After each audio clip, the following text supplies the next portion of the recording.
여기 사이버 불링을 당하는 피해자라고 하는 자가 있습니다. 살면서 딱 한 번 실수로 남을 공격해봤다는 그의 거짓말과 달리 그는 유튜버로 활동하는 동안 많은 사람들을 비난, 조롱해왔지만 학고 채널이라 잘 알려지지 않았었고 유익남이라는 대형 채널에 나와 또 버릇처럼 습관처럼 헬스인들을 비난하고 조롱하는 말을 하다 임자를 만나게 됐습니다. 저는 사실이 아닌 말들로 제가 몸담고 있는 헬스 업계를 조롱하는 그를 보며 첫 용삽을 떴고 알고 보니 그가 우울증이 가짜 질환이고 우울증 환자는 꾀병이라고 하거나 한글은 쭉정이이며 일본이 한국인에게 보급했다고 하거나 한식이 불량식품이라면서 일식과 양식을 즐기거나 허위로 자신의 성공을 부풀려 고가의 강의를 판매하는 등 잘못된 정보로 사람들에게 실질적인 피해를 주는 걸 보고 그에 대한 비판 영상을 찍게 됐습니다. 작년 6월부터 지금까지 약 8개월이라는 긴 시간 동안 그는 무수히 많은 논란들에 대해 명확한 해명을 하지 못하고 있고 살면서 단 한 번도 거짓말을 한 적이 없다. 신은 모든 것을 알고 계신다. 사이버 레카들이 거짓말로 나를 집단 공격한다 같은 아몰랑 억울해하는 무고 호소만을 반복하며 뒤로는 저에게 고소고발을 14건이나 진행해 저의 입을 막으려 했습니다. 그자는 예전부터 이런 식으로 자신의 잘못을 무마해 왔는데 그가 카페에서 무단 촬영을 하다 걸렸을 때도 그냥 사과하고 넘어가면 될 일을 카페 직원에게 고소를 하겠다며 되레 화를 내고 아픈 아버지 때문에 우는 송민호 씨를 패고 싶다고 했다가 송민호 씨의 팬들에게 비판받았을 때도 그냥 사과하고 넘어가면 될 일을 그 어린 10대 밴드를 고소하겠다고 하고 너네 연예인 커리어를 끝내겠다고 협박을 하였습니다.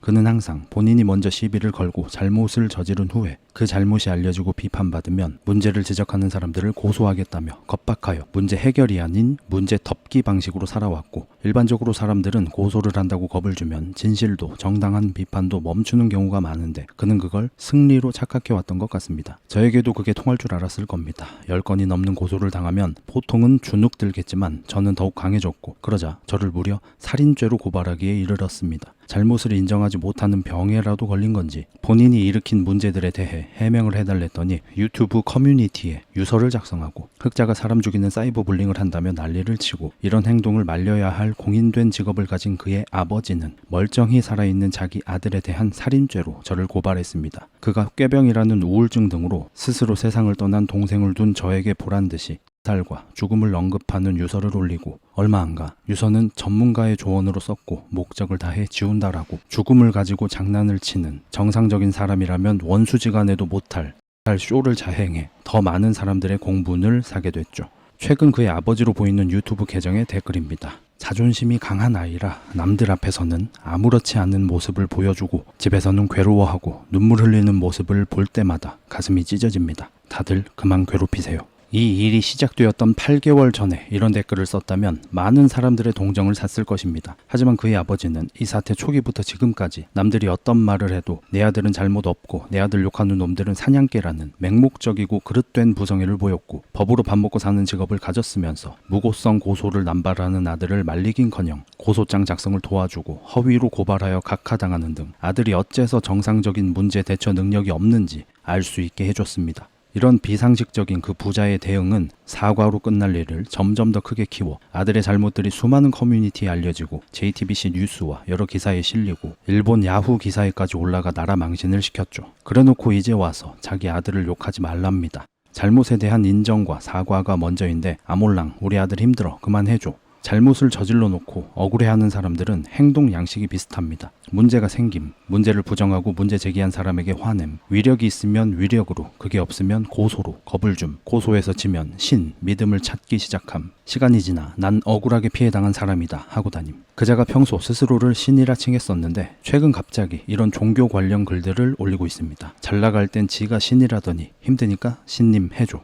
어쨌든 믿음은 따뜻할지 몰라도 법은 차갑습니다. 저는 거짓으로 그를 비판하지 않았으니 그에게 받은 허위 사실 적시에 의한 명예훼손 고소들에 대해 약 10여 개의 불송치 처분들을 받았지만 그는 저에게 죄가 없다는 경찰 수사 결과들에 대해 모두 이의 제기를 하고 있고 그의 아버지로 보이는 자는 이게 국민의 권리라며 또 맹목적으로 아들을 옹호하고 있죠. 8개월간 뭐 하나 변한 게 없습니다. 게다가 이런 고소를 당한 사람은 저뿐만이 아닙니다. 그와의 대화를 유출했다는 이유로 고등학교 1학년 학생이 사실적시 명예훼손으로 고소당했고 한 유튜버는 그의 사무실에 두고 온 카메라를 돌려달라고 했다가 허위 사실로 명예를 훼손한다며 고소당하는 등 그야말로 고소를 남발하고 있고 이런 잡고소들은 모두 경찰선에서 불송치 처분이 나고 있고 이에 불복해 이의 제기를 하며 검찰로 송치되게 하고 있습니다. 그래서 지금 진짜 사건들을 해결해야 할 대한민국 검사들이 다 읽기도 힘든 이 흥룡대전 자료를 찾아보고 있죠. 이 얼마나 괘씸한 공권력 낭비이며 권리 남용입니까? 그는 무고한 사람은커녕 무고하게 고소를 남발하는 자이고 저는 조만간 그를 무고죄로 고소할 예정입니다.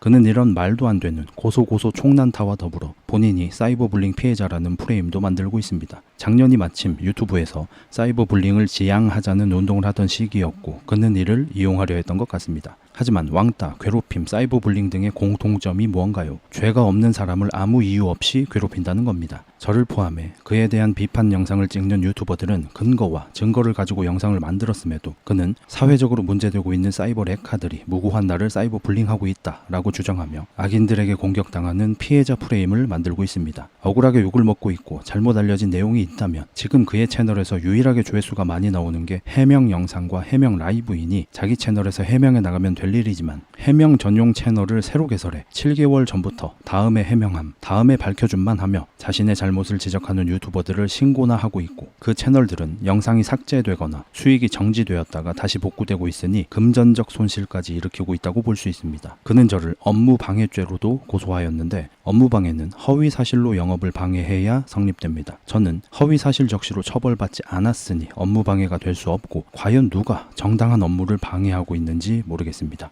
본론으로 돌아와서 왜 사이버불링이 아닐까요?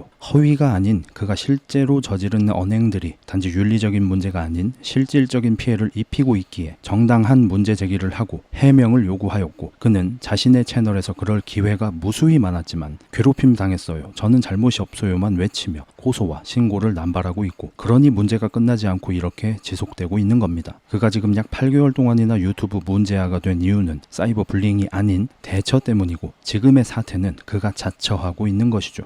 그는 단 한 번도 제대로 잘못을 인정하고 사과를 한 적이 없고 오해를 풀겠다며 한 채널에 출연해 몇 시간 동안 거짓말로 변명을 늘어놓고 그나마 몇 가지는 고개를 숙이며 사과를 하더니 얼마 지나지 않아 그 채널에서 했던 방송은 SNL 같은 거였다 하고 자신을 도와준 그 채널 유튜버를 유인원이라 조롱하고 지극히 개인적인 일까지 들먹이며 조롱하고 있습니다. 참고로 그는 예전에 보호필름 관련해서 사과했을 때도 시간이 지난 뒤에 사과를 철회하는 기상천외한 행보를 보였었죠. 그가 살아온 역사가 증명합니다. 그는 이상하리만치 남을 욕하며 콘텐츠를 만들어 왔고 그걸로 수없이 문제가 생겨왔지만 인정하거나 사과하지 않고 잠시나마 반성하고 사과하는 것처럼 보여도 면피와 회피를 위해서이지 조금만 상황이 나아지면 인정과 사과를 철회하고 다시 문제를 일으킵니다.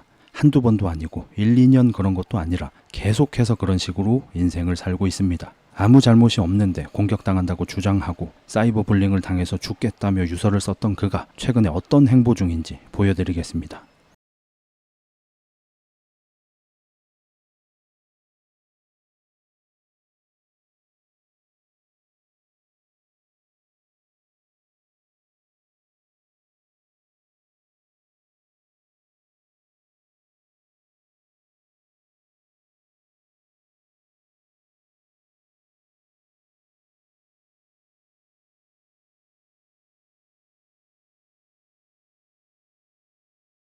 자신을 언급했던 유튜버들을 찾아다니며 시비를 걸고 조롱을 일삼고 있고 상대가 반응하면 상대의 잘못만 꼬집습니다. 자신은 결백한데 상대는 큰 잘못을 저지른 듯 말합니다. 내로남불이란 말을 인간으로 형상화한 것처럼 느껴질 정도로 본인은 남들을 비난하고 조롱하며 살고 조롱은 왜 하면 안 되죠? 사고구조가 유인원 같으시네요 라더니 자기가 당하면 죽겠다고 소리 지르고 고소하고 신고를 합니다. 이게 사이버 자해공갈이 아니고 뭡니까? 자해공갈은 차량 사고나 구타를 유발하고 그걸 빌미로 협박하여 이득을 취하는 걸 말합니다. 이자는 유튜브와 인스타 등을 이용해 수많은 사람들을 조롱하고 도발하고 공격하며 스스로 욕먹을 상황을 자처하고 그래서 남들이 자신의 잘못을 지적하면 죽는다고 협박하고 고소를 남발하고 신고해서 유튜브 채널을 없애려고 합니다. 매우 악의적인 사이버 자해 공갈이 아닐 수 없습니다. 저는 유튜브 코리아 측에 진심으로 요청합니다. 사이버 불링은 나쁜 행위이며 근절하는 것이 맞습니다. 하지만 피해 당했다고 주장하는 자의 말만 믿어서는 안 됩니다. 신고가 들어오면 일단 정지시키고 일단 삭제하니 유튜버들은 그게 무서워서 마땅한 문제 제기를 하지 못하고 정당한 표현의 자유를 억압당합니다. 각자 자기 일 열심히 하면 되지 저격을 왜 하냐 하는 분들의 의견도 충분히 이해합니다. 다만 전 세계에서 사기 범죄 비율이 가장 높은 우리나라에서 누구도 저격을 하지 않고 자기 일만 열심히 하면 사기꾼들이 먹고 살기 정말 좋은 환경이 되겠죠. 사적 제재로 벌하는 무지성의 시대가 되어선 안 되겠지만 누군가의 잘못이 뻔히 보이는데도 모른 척하는 무정의의 시대가 되어서는 더더욱 안 될 것입니다. 흑자일사합시다. 바이바이.